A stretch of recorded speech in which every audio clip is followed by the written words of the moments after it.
Welcome to Visual Dressage. This video is the Quick Start tutorial. This tutorial will go through the basics of the program, enabling you to get started designing your freestyle tests as soon as possible. Creating a new dressage test. From the portfolio page, click the button Create New Dressage Test Design. Enter the words My Test into the dressage test name box and My First Attempt into the description. Click the large arena size checkbox. Once you have provided the information as above, click the Create Record and Proceed to Editor button. You should see the Silverlight application download. This usually only takes a few seconds, and the program will load. If the program does not appear to fit the window properly, e.g. you cannot see the bottom right corner, then hold down Ctrl and use the wheel on your mouse to zoom in or out. Click the blue right arrow to take you to your first movement. Alternatively, you can click on the gridded rectangle in the right-hand panel. It makes no difference. Adding your first sequence. In the left-hand panel, you should see that a pace transition sequence has automatically been added for you. It will default to working trot at point A. This is good for us now, so let's add an action. Find the green plus icon on the left-hand side of the sequence. Click this button to add a new sequence. Don't confuse this with the green plus icon in the top right corner of the diagram in the center panel, as this is used to add a movement. Having clicked the Add Sequence button, you should see a grey box with a red border appear. The red border and the red traffic light symbol tell us that there is a problem and that we are missing some information. We'll fix this now. Find the text box Proceed to Points. It's at the bottom of the grey box that appeared.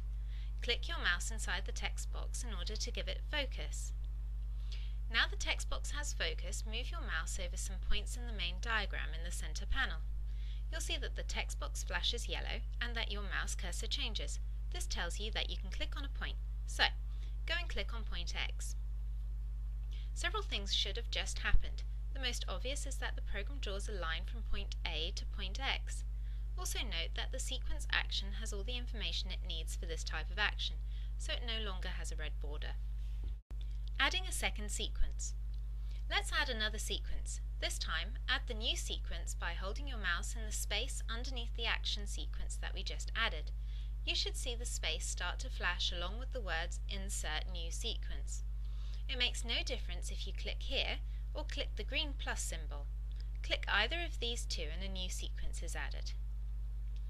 A new sequence is now added. Use the scroll bar along the right-hand edge of the left-hand panel to scroll down to view the new sequence properly.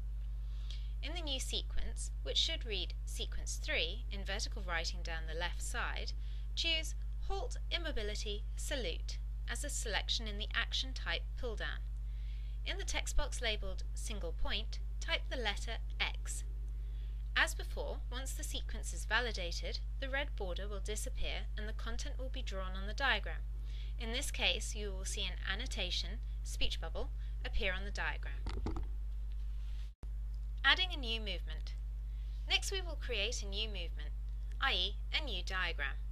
Hold the mouse pointer in the space between the main center panel with the diagram and the right-hand panel. Normally the right-hand panel displays diagrams for other movements, but it will be empty at the moment. If you have pointed at the correct place, you should see a vertical bar start to flash containing the words Insert New Movement. Either click this bar or the green plus icon, which should also be pulsing in the top right corner. You should see an animation which slides diagram number 1 across the right-hand panel, and movement number 2 should appear on the main diagram and editing panel. In the sequence that will automatically have been added, click in the text box, which is labelled Proceed to Points. This time, instead of clicking on the diagram, enter the letters C, followed by a comma, followed by M, followed by another comma, and then finally the letter B, i.e. the text box will read C, M, B. If done correctly, you will see a line that goes from the center point at X up to the top, around the corner, and back down the right-hand side. Adding another set of sequences. Add a new second sequence to this movement, just like you did earlier, i.e. click in the space underneath sequence number 1 of movement number 2. Change the action type from Proceed to Point to Circle. When you do this, additional pull-downs appear which need to be completed. In the Turn 2 pull-down, select Right. In the Circle Diameter pull-down, select 10 meters. In the Rotations pull-down, select Half Turn. In the Circle Start text box, enter just the letter P, nothing else. Once you've done this, notice that a few things have happened. The program will automatically add the letter L into the text box. It calculates the endpoint so you don't have to enter this yourself. Also, on the main diagram, you will see that a half circle shape has been added, but also notice that the program automatically inserted a connecting line between B and P. The program will always attempt to fill in the gaps where it can, which means that it makes it quicker for you to make changes without having to make sure that everything joins up. Add a third movement to the test. As before, click the space between the main diagram and the right-hand panel. You should now see two small diagrams in the right-hand panel, and a new diagram will appear in the left and centre panels. This time, click on the Paste Transition button, which is in the top left corner of the current sequence. When you click this button, the entire sequence panel will turn to a gold colour. In the Transition to Paste pull-down, choose the Collected Trot option. In the Make Transition pull-down, choose At Point. In the Points text box, enter the letter L. When you have added the new transition, you should see an annotation telling you about the transition automatically added to the diagram. Add a new sequence. You should know how to do this now. In this new sequence, sequence number 2 of movement number 3, change the action type to Half Pass.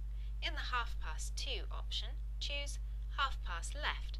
Finally, enter the letter H into the Half Pass Points text box. Okay, we're almost finished adding moves to our example. Finally, add a new sequence to this movement. In this new sequence, sequence number 3 of movement number 3, simply choose the action type of Proceed to Points and enter the letters C, M.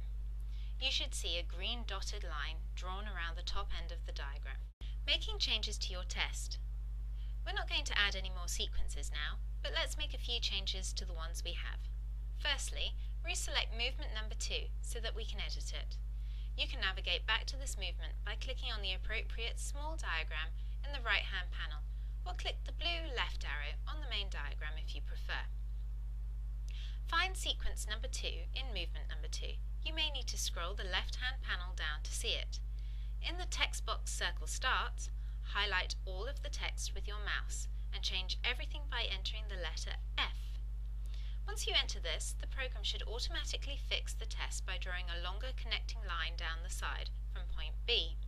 Also, if you look across to the small diagram for movement number 3, you will see that the program has now also added a connecting line from the end of the half circle at point D to where the transition was made in the next sequence at point L.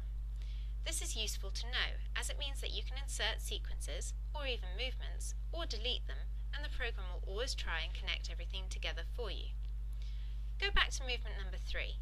Click the blue right arrow, or click on the small diagram in the right-hand panel. Scroll to the transition action, sequence number 1, movement number 3. This time, change the Transition to Pace pull-down, so instead of reading Collected Trot, it now reads Extended Canter. Notice that when you change the pace, that all the subsequent movements and sequences will now use this pace. On the diagram, you'll see that the line changes colour in dot dash pattern. Changing the call sheet text. Go back to the first movement. Click on the Viewer Mode button, second icon along the top between the printer icon and the stopwatch icon. The editing panel will change so that it shows the call sheet. Currently, this will be empty apart from the words, Enter your movement instructions, directives, notes here. Click the Viewer Editor button in the menu again. It will have changed icon, but will be in the same position. Firstly, let's change the Notes directive text. It doesn't matter what you put here for now. If you prefer, you could simply erase the text and leave it blank. Scroll down to sequence number 2, still in movement number 1. Click the Auto Generate Description button. Notice that the program will automatically insert text into the call sheet area. Click the Viewer Mode button again. This time you'll see that your call sheet includes the text that you have just added. Scroll down a little further to sequence number 3. repeat exactly the same thing by pressing the Auto Generate Description button, the system will add in appropriate text here too. We hope that this tutorial has given you an overview of how the program works. Please watch our other videos for more in-depth tutorials.